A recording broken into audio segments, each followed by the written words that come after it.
Our next speaker is a psychiatrist specialized in trauma, anxiety, and depression, and he's an independent practitioner affiliated with Tripsyco and PC Bethanië. He's renowned for his compassionate and mindfulness-based approach to trauma therapy, and he's also frequently featured in the media as an expert on this subject. I dare even say he's world famous in Flanders. He's also the author of the book Leven met Trauma and Liefdespijn. Please welcome Marc Van Steenkiste.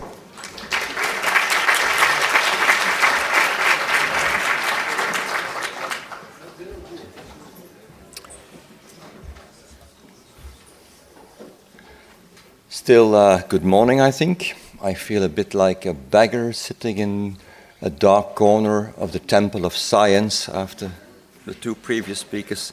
It will be something completely different now.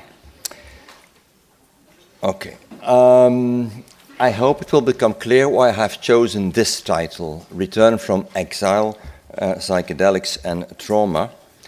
And first of all, I want to stress that I speak from the point of view of a clinician. So I speak from the experience with patients, clients, patients, individual therapies. Trauma has been a lifelong interest of mine, and also with groups. We're still running a group in the hospital with rather severely traumatized patients, mainly sexual trauma. And I do this together with my colleague Tanja de Bakker, who is also here. And what I will try to do in the course of my lecture is give you a kind of framework how to think, but not to think in the cognitive sense, but how to deeply understand what happens in a psychedelic trip and what could be its transformational potential. And I will end with two case histories that will illustrate what I have said. Most of you are working in the field, so I guess everybody is familiar with the distinction between PTSD and CPTSD. For those who are not, PTSD is generally considered as a possible result that can arise after a single trauma in an otherwise so-called normal person. And CPTSD is what we see a lot more in the clinical practice, is something that arises when you have been exposed to long-standing periods of trauma, abuse, neglect, violence, sexual abuse. But I would like to add a third thing that's not in the literature of trauma as one of the three types of trauma, but it's also a very strong point of interest for me, the transgenerational trauma, which means that you carry certain symptoms that result from trauma, but the trauma was not in your personal life. It is something that happened in the generation of your parents, your grandparents, but downstream the generation, it has some effects on you. Okay, now what is trauma? I'll start my clock to keep an eye on the time. What is trauma? And I won't go into the DSM-5 symptoms. Trauma is about the fact that we are forced to experience more than we can consciously experience. It's a very simple approach, but it covers a lot. It's a definition by Donald Kolschat, a Jungian analyst, and I like it very much. More scientifically speaking, trauma is an inescapable, stressful event that gives rise to absolute powerlessness. And I think at the core of trauma, there is always a deep sensation of powerlessness that overwhelms people's existing coping mechanisms. And because of that, they switch to another mind of operating, to another mental state. And what is the essence of the enormous fear that arises? It is a fear, a threat, in fact, of disintegration. And by disintegration, we mean falling apart on a mental and even a physical level. And the experience of trauma is one of loss of humanness, of entering a living hell, of psychological or physical death. And as a result of all this whole thing, imagine certain situations, this is an unbearable feeling against which all kinds of primitive defenses are erected. a long time ago. I was a practicing analyst, so you will here and there feel that. Okay, at the heart of this defense against this unbearable experience lies dissociation.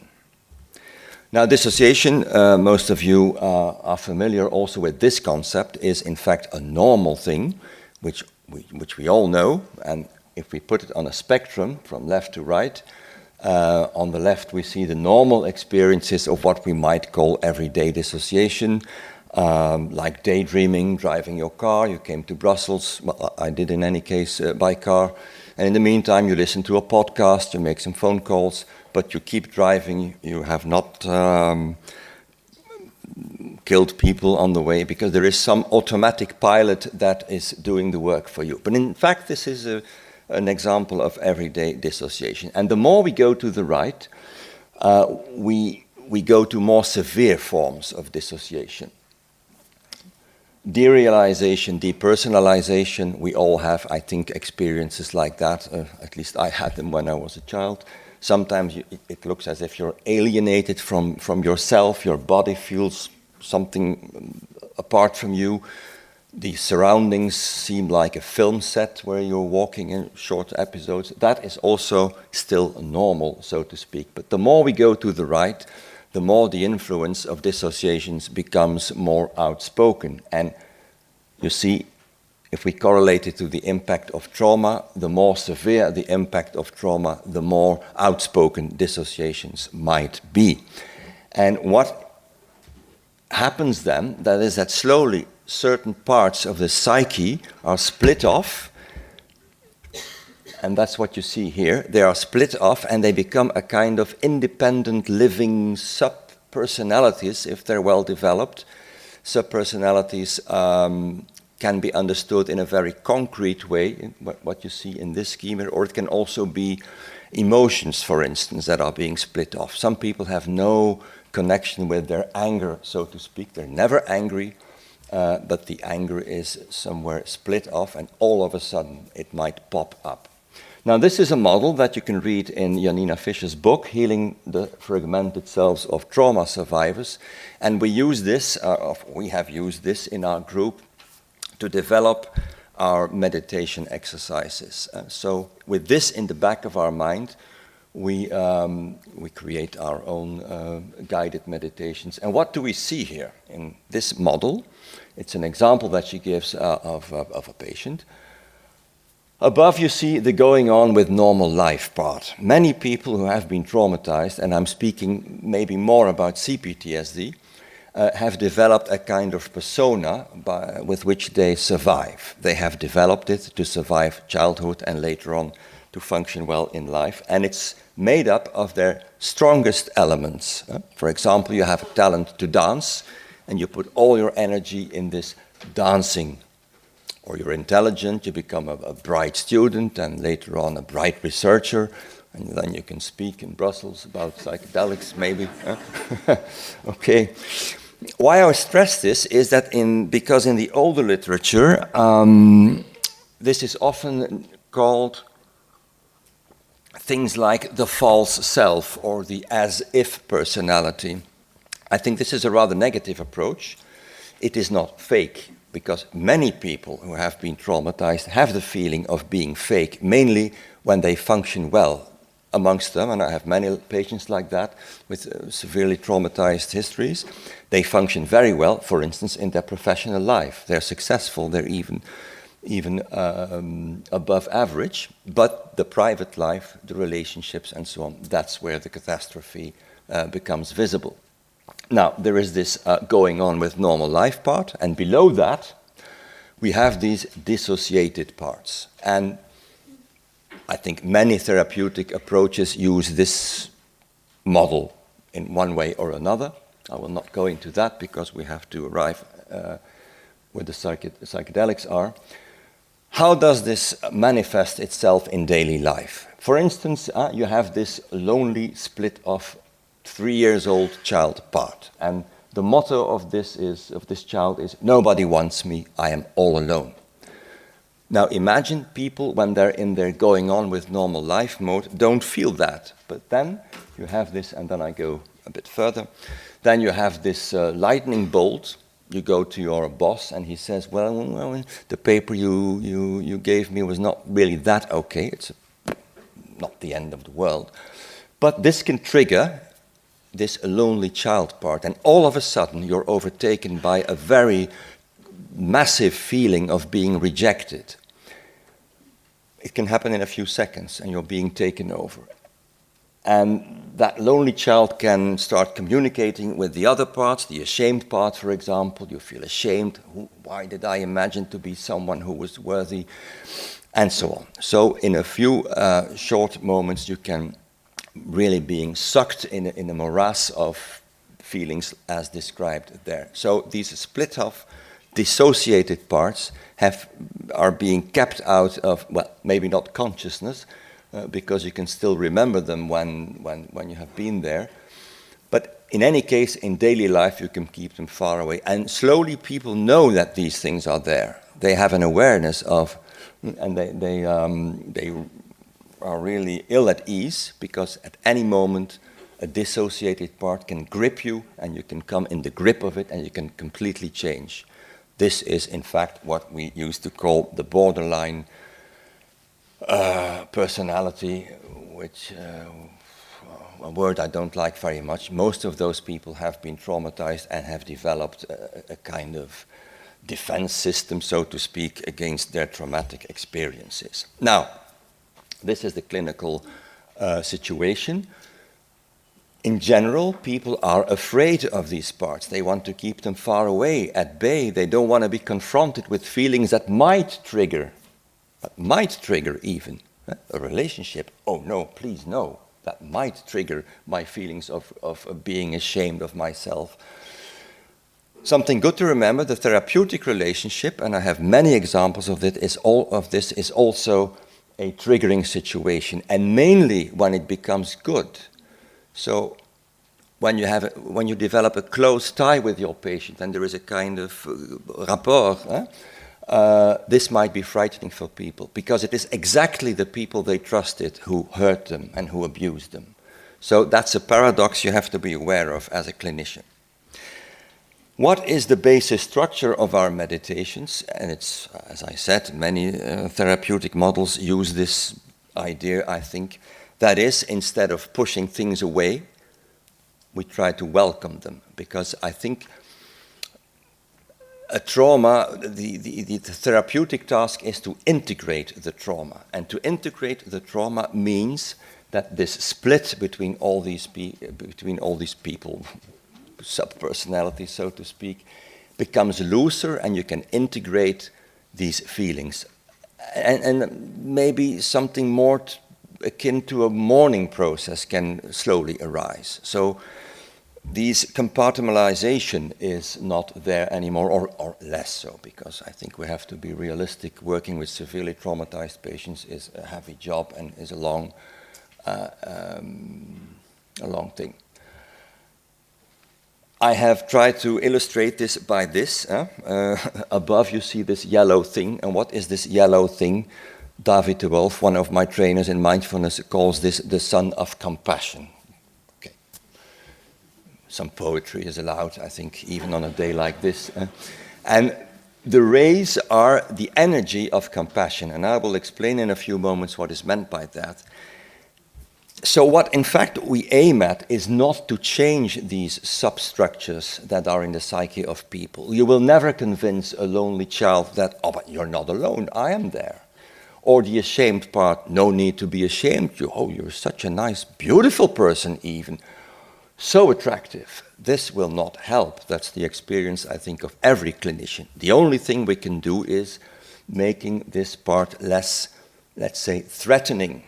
So what we do is change the relationship between the going on with the normal life part, and we work a lot from the point of view of the here and now adult person who is no longer this vulnerable, powerless child. And I won't go into the way how we do that, because this is only an introduction to what I want to say. But one of the focuses that we use in our group is develop compassion. For some people, not not for some people, for many people, this is something completely unknown when you have grown up in a very violent surrounding. Now, I said return from exile. There is this dotted line here, and that's the dotted line of exile. Many people say that they feel exiled from life. What do I mean by that? They have the experience that life goes on, life in the world, their own life, but somehow they do not really participate. It's as if they're stuck in a moment in the past that contains a lot of their life energy, and they go on living, but they don't really live. And that's the feeling of exile. And for many people in the long run, this becomes a great source of suffering, this not being part of life. Sooner or later, almost everybody will say that. And now, maybe some spirituality. I think that, many people think that what we also have to restore, apart from these dissociated parts that have to become integrated, is also to embed our life in a larger field. And this larger field, and I have used words from several different models that give you a feel of it. The soul, the living life. The living life is a term I like very much. It's a term by Dostoevsky. The living life, not life in its biological sense, but the living life that people often feel exiled from. The mythopoetic dimension. The sacred is a word I like very much. I think there is, I will lead this too far. I think in sexual abuse, there is a rupture in the sacred. There is a destruction of the sacred space, which I find very important to restore. The unconscious, the self in the Jungian sense of the word, where we have to, not to realize, that's too cognitive, but to feel that we are embedded in a very large field of life of the universe. And you hear me coming, that's where psychedelics can give us a very strong experience. So, the two concepts I want to stress today, to lead us to the clinical cases, is self-compassion and containment. Self-compassion, to begin with, is the word self-compassion. In English it sounds very nice, maybe because it's not my native language, but in Dutch, compassie has a kind of ring that some people don't really like. I would speak about something like courageous, wise, and welcoming love towards one's own suffering. That's what self-compassion is about. And that is mainly important, remember the model I showed you, to cope with the attacks from the inside of the part objects, let's say, from the inner world. And maybe the researchers will say more about this. MDMA would stimulate compassion. Compassion is an attitude of basic kindness, love, and awareness of the suffering of others, and a deep desire to alleviate the suffering if possible. Self-compassion is the same feeling, attitude, but also ethical stance towards one's own suffering. And that's where the difficulty comes in for traumatized people. Many of them hate themselves, loathe when they even think about themselves as a good person. So there's a lot of work to do there to develop self-compassion, and I won't go into that. Will lead us too far. Compassion is a path that one walks to connect or reconnect with oneself and with the greater whole of the community and the universe. Remember the green zones in my graph. I say this because compassion is absolutely not a selfish thing. I think if you connect with yourself and this larger space, you become a more social person in all the meanings of the word. Okay, self-compassion, in my opinion, consists of three components. First, there is wisdom, a bit of an old-fashioned word, but seeing my age, I'm allowed to use old-fashioned words. And I think wisdom is to be found in the intersection between our normal intelligence and our emotional intelligence. And what is a wise person? A wise person is somebody who is able to understand, as I wrote here, la condition humaine. La condition humaine, is a kind of deep insight of what it means to be a human being, but also in its horrible, in its hellish aspects. So, a wise person knows what it is to be free, but also to be very dependent. Knows what it is when you feel deeply attached to somebody and you lose this person. Knows about hate, about contradictory feelings, about unsolvable dilemmas, and so on, about death. That's the wise person. In fact, that's nothing more than a therapist sitting in front of his client and listening to this person's story and receiving it in a welcoming way and in a non-judgmental way. Well, wisdom in self-compassion is the same attitude towards your own life history.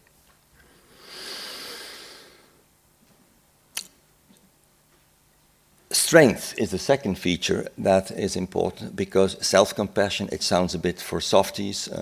Self-compassion in the real sense of the word is deciding things that originate from a love for your own life, for the person that you are, just like you care for others. And this may implicate certain decisions. It might be, from the point of view of self-compassion, the right decision to leave a marriage, for instance, but that is not an easy thing to do. So strength is important. And then there is the loving and welcoming acceptance. That's the third part of compassion. Now, what is acceptance? This is a word that often causes some confusion. Acceptance means, in the context of mindfulness and compassion training, see things as they are, nothing more. It doesn't mean that you like it or that you agree with it. So, if your husband beats you every day, and I've heard people saying that to me, no, not every day. That you have a very abusive partner, and the woman says, for instance, yeah, but it's not every day that he beats me.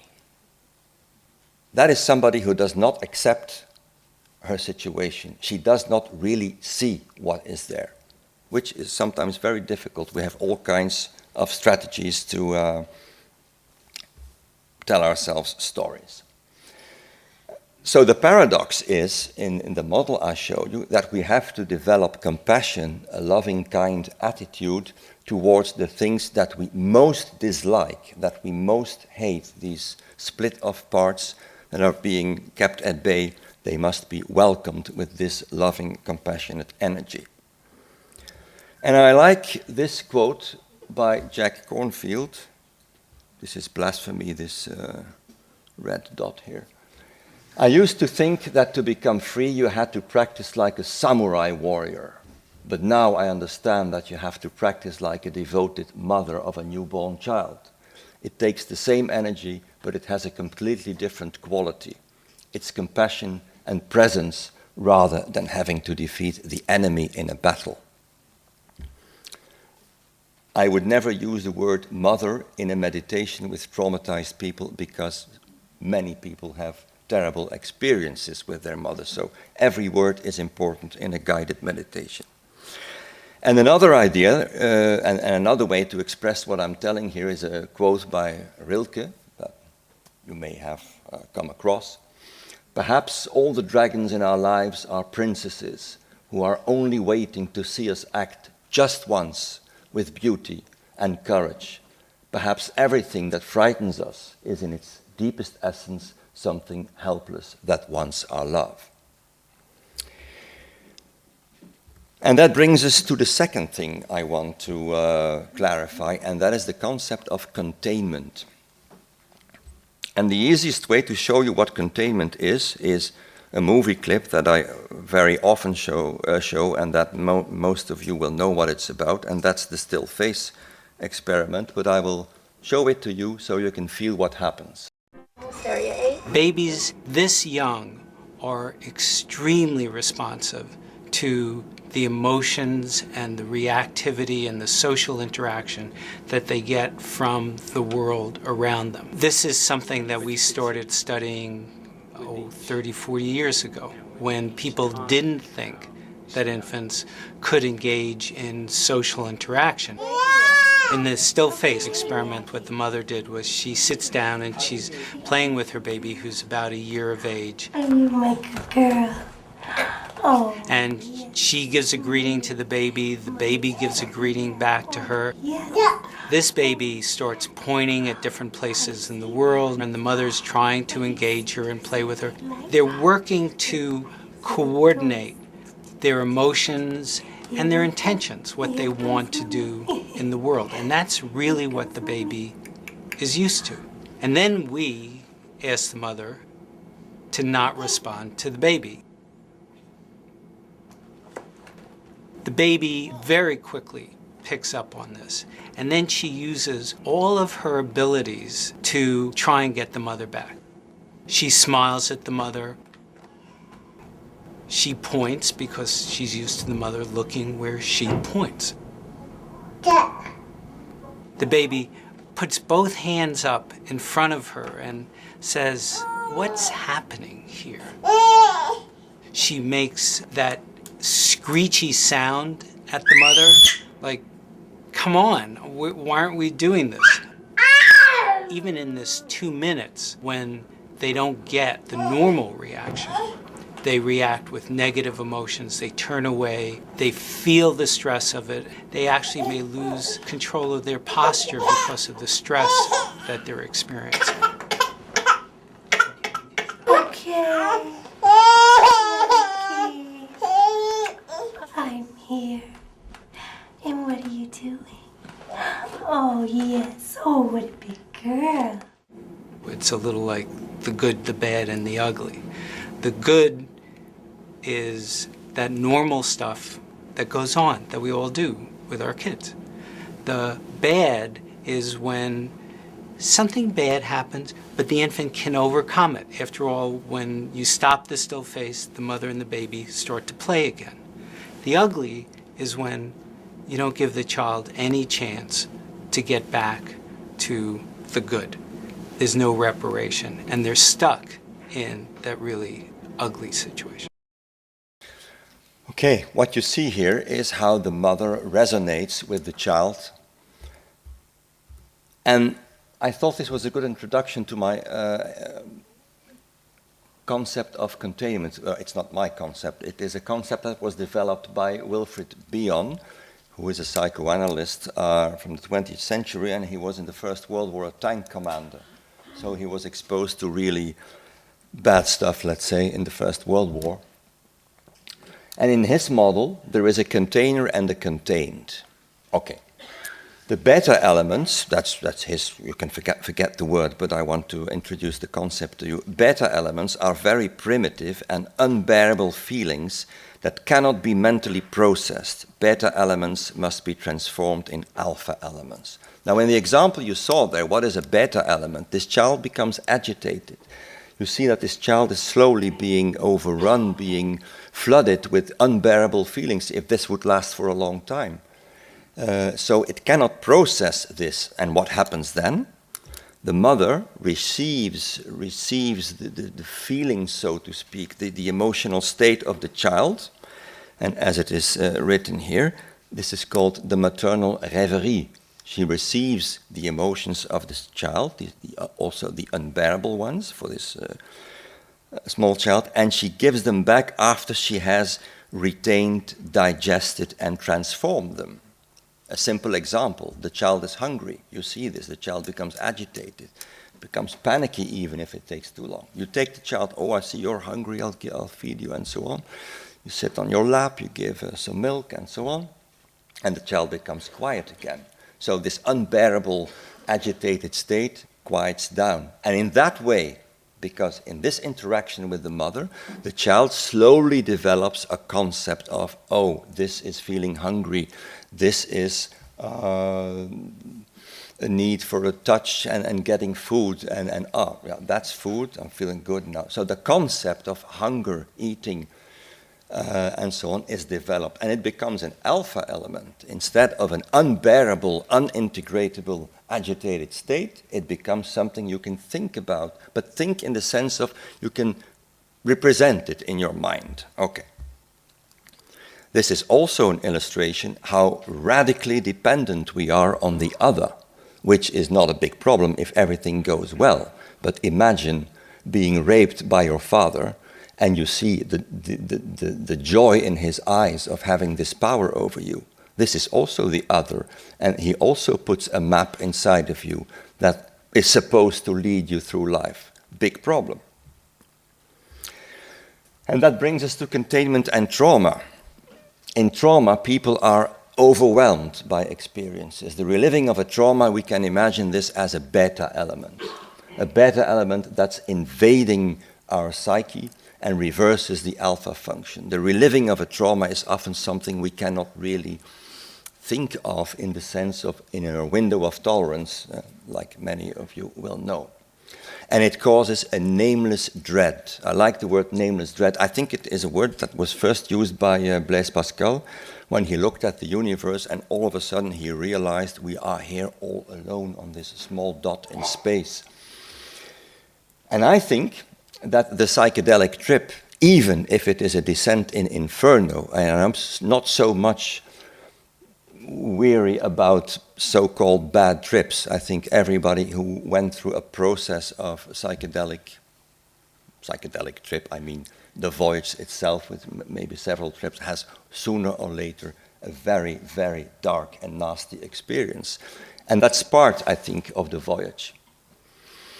I think one of the possible explanations why a psychedelic trip might increase this containing space is that we can cope with being confronted by beta elements, and at the same time somehow have in the background this compassion, or at least not this nameless dread.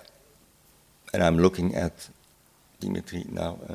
I think the amygdala that are less active, the oxytocin that rises, might have something to do with that. Okay, I will skip the Buddha, although that was interesting. And I will go to my, how much time do we have? Okay, to my two clinical vignettes that will immediately illustrate what I wanted to say. The first one, and I will also skip here some things because I want to remain within the limits of time, is about a woman, 52 years of age, with a very traumatic history. I have known her for many years before the psychedelic retreat entered the therapy, and she had been abused sexually more than once. She had been locked in dark rooms, blindfolded, tied up mainly by her mother, and she was regularly subjected to death threats and brutally beaten. The father was a very weak man who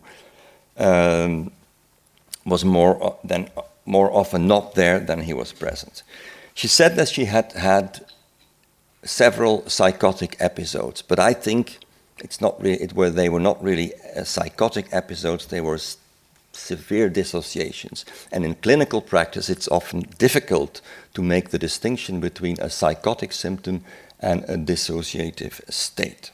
Okay, she ran away from home when she was relatively young, as a teenager, met all kinds of wrong people, so to speak, was raped, abused.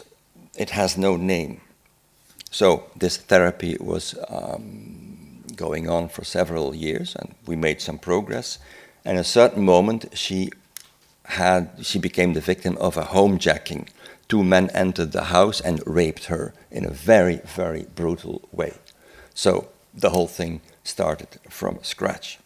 And then we discussed the possibility of a psychedelic retreat. I said, in Holland, you can follow a psychedelic retreat. Of course, not in Belgium, but if you want, I can give you a website. So, she went to this retreat, but she didn't want to go without me being there. So I accompanied her, and I will read out to you what she literally told me afterwards. And I think I will first read it out. So this is what she experienced, part of her experience during the trip. I only took the things that are relevant for our lecture here.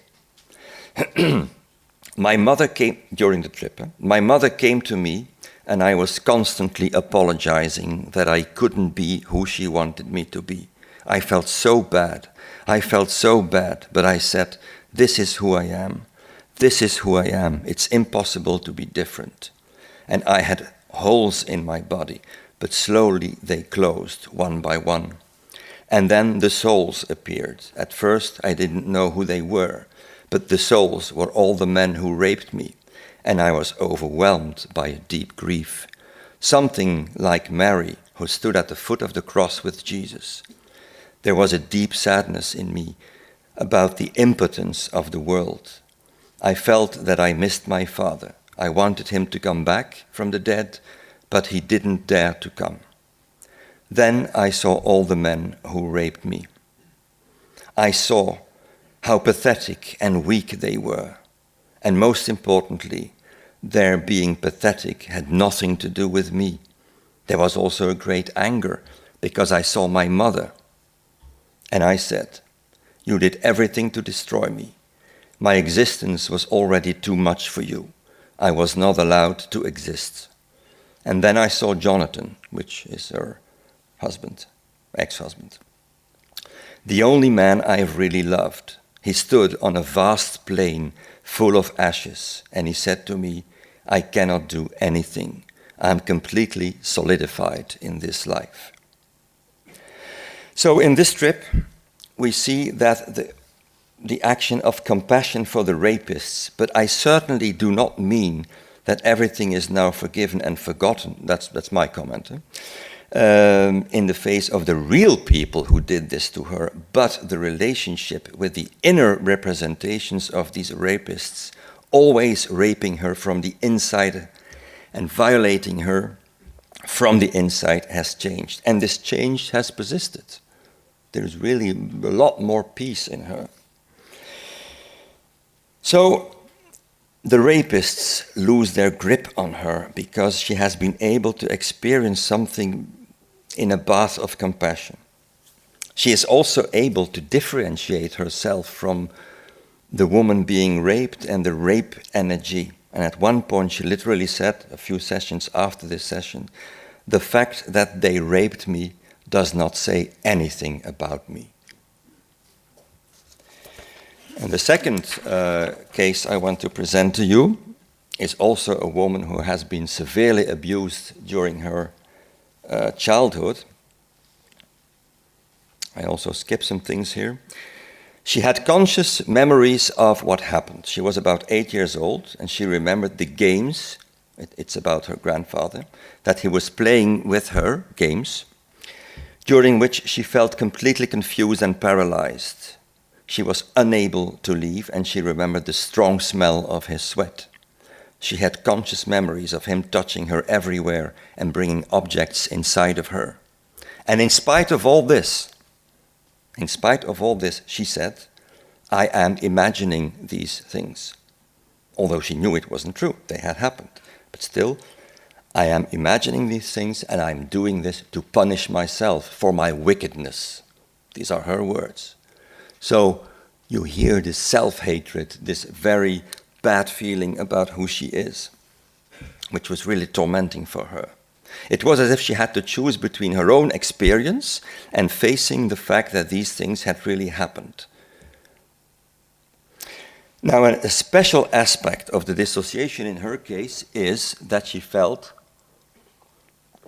a split in her body, a literal split. She felt it physically, that there was a split in her body that divided her body in a left side and a right side. And this was the most tormenting symptom for her. All the time she felt this split. And she says about this, these words. On the left side is the side of my dear grandparents. Dear grandparents, the grandfather did these things to her. Where everything that happened is denied. That's my comment.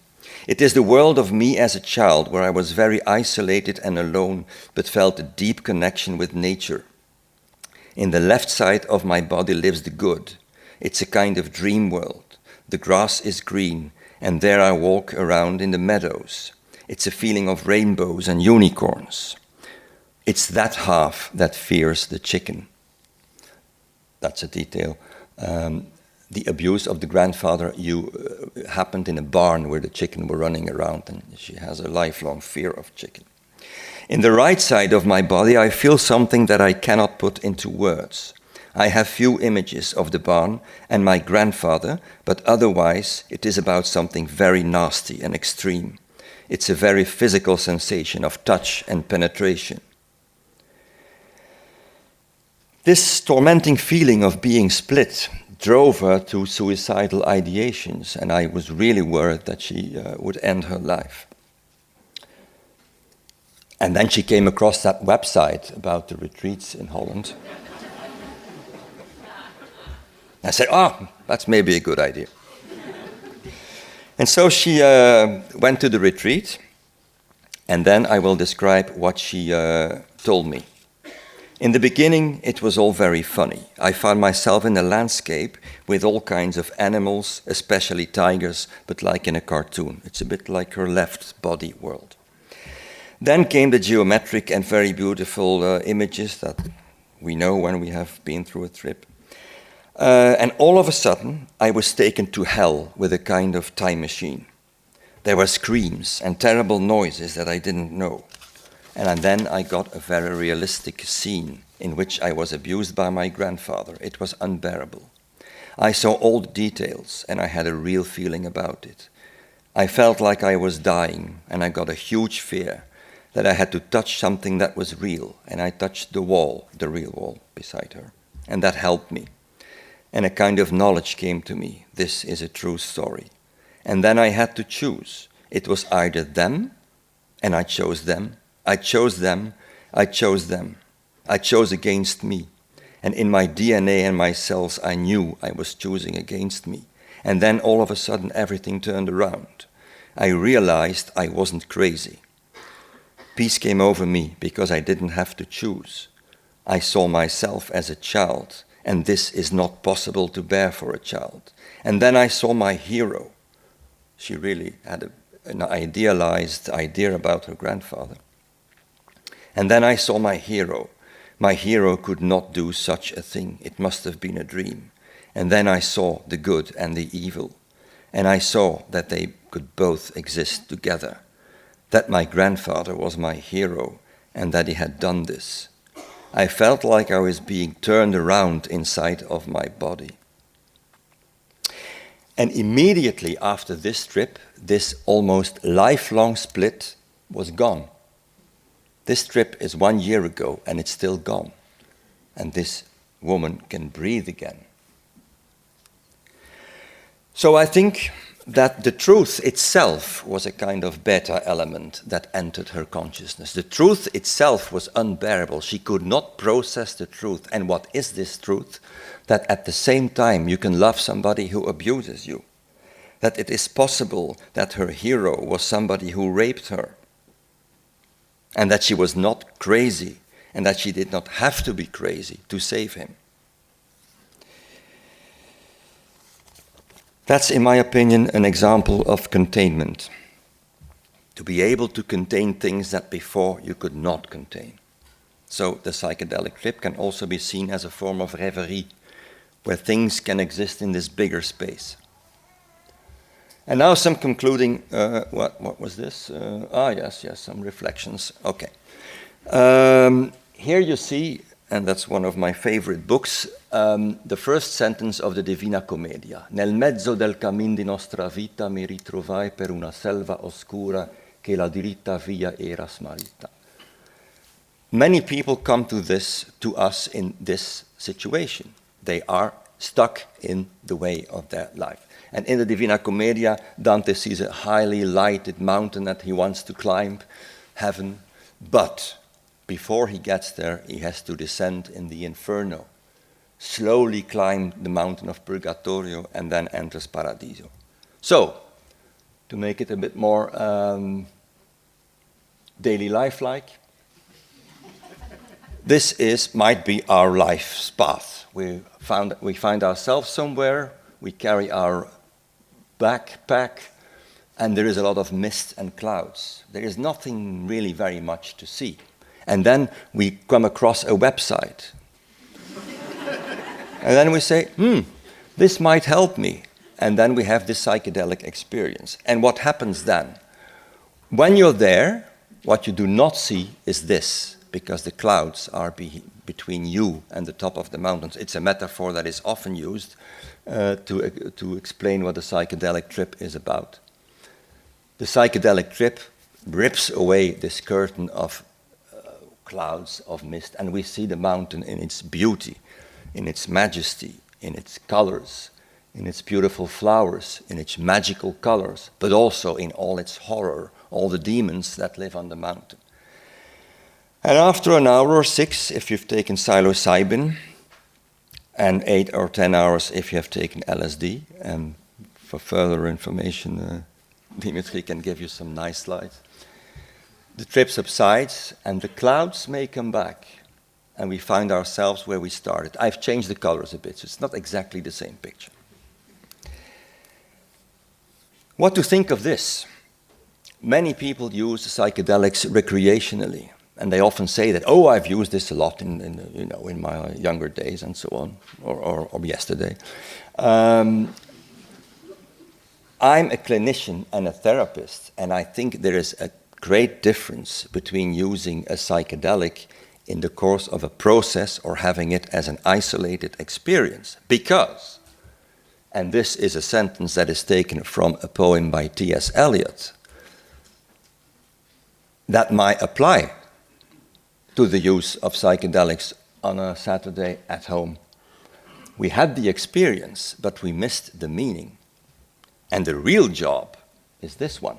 We had the experience, but missed the meaning. An approach to the meaning restores the experience in a different form, and that's the real work of integration.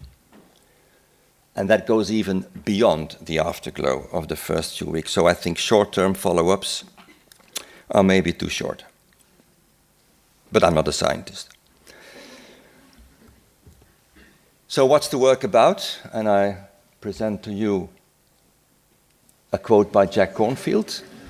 The trip has been fantastic. The weekend was unbelievable. This is a life-changing experience I've never had, which is the case. But then you go home. Nice Monday, Tuesday, but a few weeks later, maybe, seemingly, you are back where you started from. No, you're not there. There is a lot of work to do. Think about the 3 cases. And then I have my disclaimer. And I have added this yesterday at, 11 o'clock, because I was very late to send my presentation. Psychedelics, and it's not really our focus as therapists. Psychedelics are not a means to bring out a historical truth. This is important because, for me at least, I work a lot with these traumatized people. So we're not in the first place in search of what actually is true. We are working with the inner world of trauma, with the inner representations of trauma. Psychedelics are not a truth serum for a spy movie. Doesn't exist, at least not psilocybin or MDMA. And last but not least, I think for those who have had an experience with a psychedelic, I have, some trips are really beyond imagination in their beauty and in what you come into contact with, this sacred space, this whole universe that we are part of. The beauty is in itself something transforming. Also infernal experiences. But we should always remember that we come back to daily life. And in this last slide, I would like to say this, because if you forget this, that's how you end. I have to congratulate myself, 45 minutes. Thank you very much.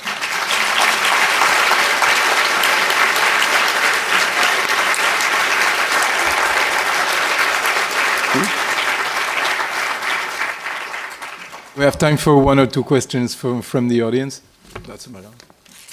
Wat zeg je? Ah, oké. Back? Ja. Does this work? Yes. Would you by any chance know the name of the website?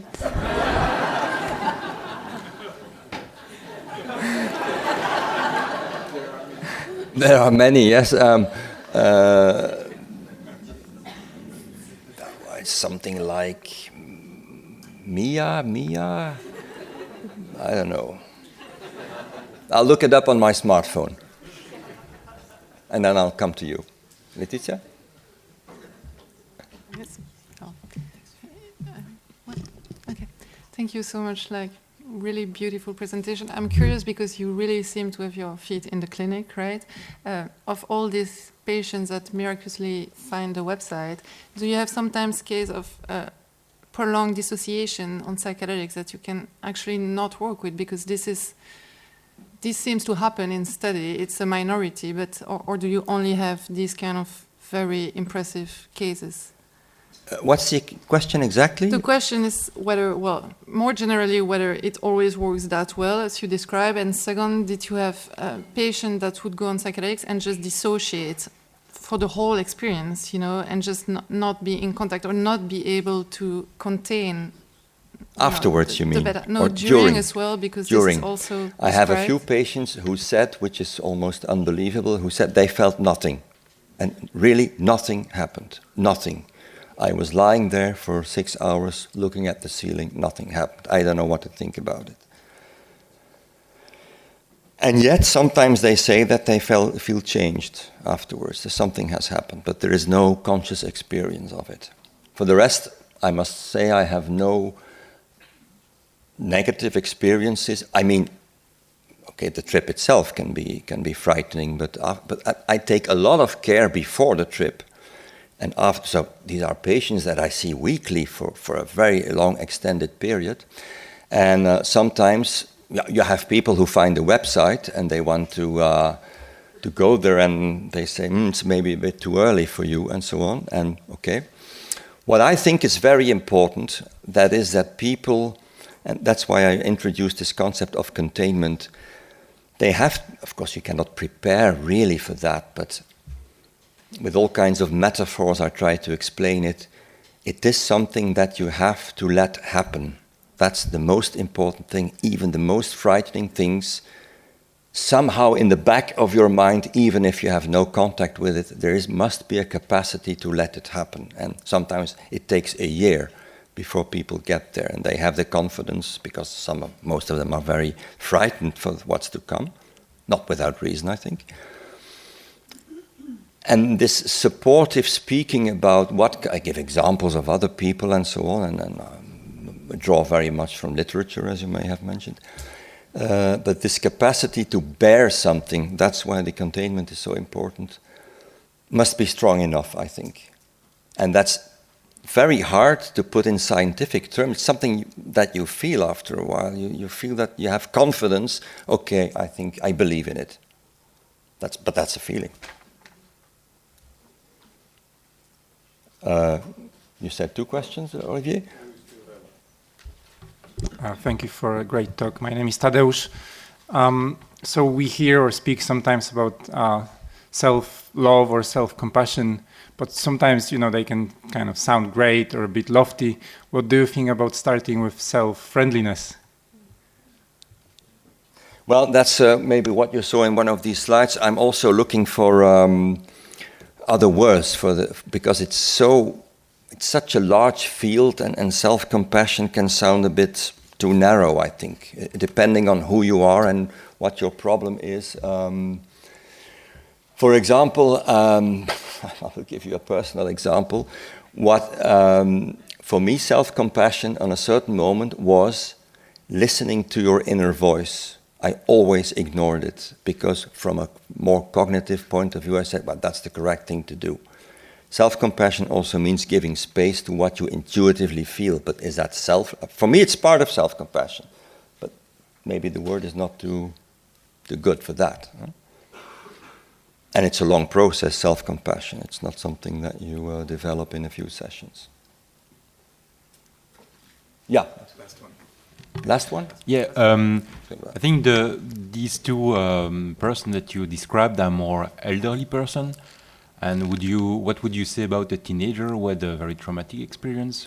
Would you think it's a good idea to make this kind of therapy for teenagers? Is it appropriate for teenagers, this type of therapy with the psychedelics, or is it? Is it appropriate for who?